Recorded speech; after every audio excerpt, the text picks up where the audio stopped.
दोस्तों, मैंने अपनी पहली कई वीडियोस में खानजादा और मेवात के इतिहास को बताया है, मगर आज की वीडियो में मैं बात करूंगा हसन खान मेवाती की, जिसने अपने मुल्क और लोगों के लिए अपनी जान मैदान जंग में लड़ते हुए गंवाई। 21 अप्रैल 1525 को पानीपत की सरजमीन पर एक लड़ाई होती है, जो पानीपत की पहली लड़ाई के नाम से भी मशहूर हुई है। बाबर, जिसे अपने मुल्क में कुछ ना मिल सका, उसने हिंदुस्तान का रुख किया और आ पहुंचा। यह भी कहा जाता है कि हसन खान ने राणा सांगा के साथ मिलकर उसे आने को कहा, मगर इस पर अलग अलग इतिहासकारों की अपनी अपनी राय है। उस वक्त दिल्ली के सुल्तान इब्राहिम लोदी थे।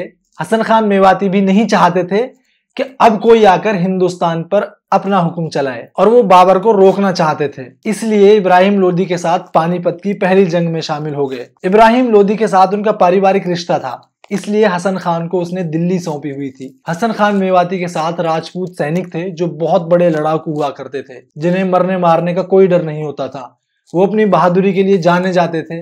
हसन खान मेवाती और उनकी फौज इस जंग में इब्राहिम लोदी के साथ बाबर से बड़ी बहादुरी से लड़ी, मगर बाबर के पास नए तकनीकी हथियार, गन पाउडर और आर्टिलरी थे, जिसके सामने लोदी की फौज को शिकस्त देखनी पड़ी। ये जंग इब्राहिम लोदी हारे, मगर हसन खान मेवाती के बहादुरी और बेबाकी से लड़ने के किस्से इस जंग के बाद हर तरफ फैलने लगे। हसन खान के बेटे ताहिर को इसी जंग में बाबर ने कैद कर लिया था। जब लोगों से पूछा कि इसके साथ क्या किया जाए, तो उन्होंने छोड़ देने को कहा। दोस्तों, शाही इस्तकबाल करके ये कह के उसे छोड़ दिया जाता है कि वो अपने बाप को पीछे हटने को कहे, मगर हसन खान ने इस बात को कबूल नहीं किया कि वो पीछे हटे।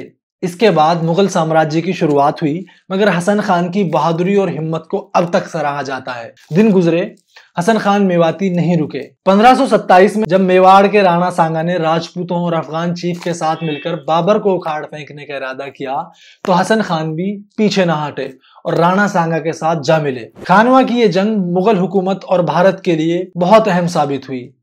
इस जंग को जीतने के बाद नॉर्थ इंडिया में मुगल हुकूमत मजबूत हो गई और राणा सांगा को हार देखनी पड़ी।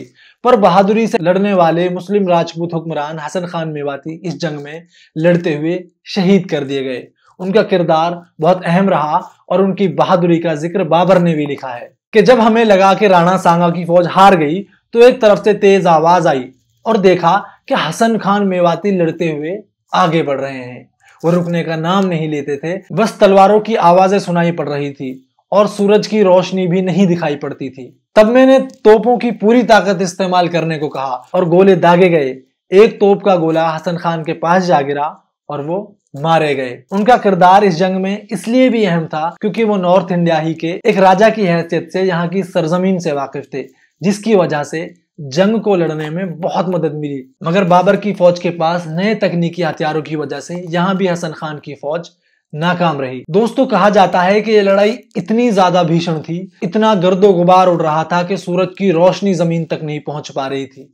सिर्फ अंधेरा और तलवारों की आवाजें सुनाई देती थी। उसी से अंदाजा लगाया जाता था कि लड़ाई अब भी जारी है। बाबर ने इस जंग को जीतने के बाद ही हिंदुस्तान में अपने कदम मजबूत किए और तमाम हिंदुस्तान की छोटी छोटी ताकतों को उखाड़ फेंका था। दोस्तों, हसन खान मेवाती की शहादत उनके वतन और उनकी मोहब्बत की गवाह थी। वो अपने लोगों और मुल्क के लिए बाहरी ताकतों से लड़ते हुए शहीद हुए। इस जंग को राणा सांगा और हसन खान मेवाती की फौज को हारने के बावजूद एक इत्तेहाद की मिसाल बनी। दोस्तों, हसन खान खानजादाओं में अपनी बहादुरी के लिए ही सबसे ज्यादा मशहूर हुए। हालांकि उनके बाद भी मुगल हुकूमत के मातहत खानजादा हुकूमत चलती रही, मगर कोई खानजादा इतना मशहूर नहीं हुआ। खानजादाओं से ही मेवात में इस्लाम की शुरुआत हुई और उन्होंने ही यहाँ मस्जिदें और मदरसे भी बनवाए थे और लोगों को दीन की तरफ बुलाया था। तो दोस्तों, ये था कि किस तरह हसन खान मेवाती ने अपने मुल्क और कौम के लिए लड़ाई की और लड़ते लड़ते शहीद कर दिए गए। ऐसे और बहुत सारे हिस्ट्री में मेव बहादुरों के किस्से हैं जो हम तक नहीं पहुंच पाए हैं। मेरी कोशिश ये है कि आप तक उन तमाम किस्सों को पहुंचाता रहूं, ताकि आपके जहन में ये बातें रहें कि हमारे बुजुर्ग किस बहादुरी से अपने मुल्क और अपनी जमीन के लिए लड़े। आप इसी तरह मेरी वीडियोस को देखते रहे। मेरे चैनल को सब्सक्राइब जरूर करें, वीडियो को लाइक जरूर करें। आपके एक लाइक से मुझे बहुत हौसला मिलता है। कमेंट करें, शेयर करें और देखते रहें निजाम मेवाती को।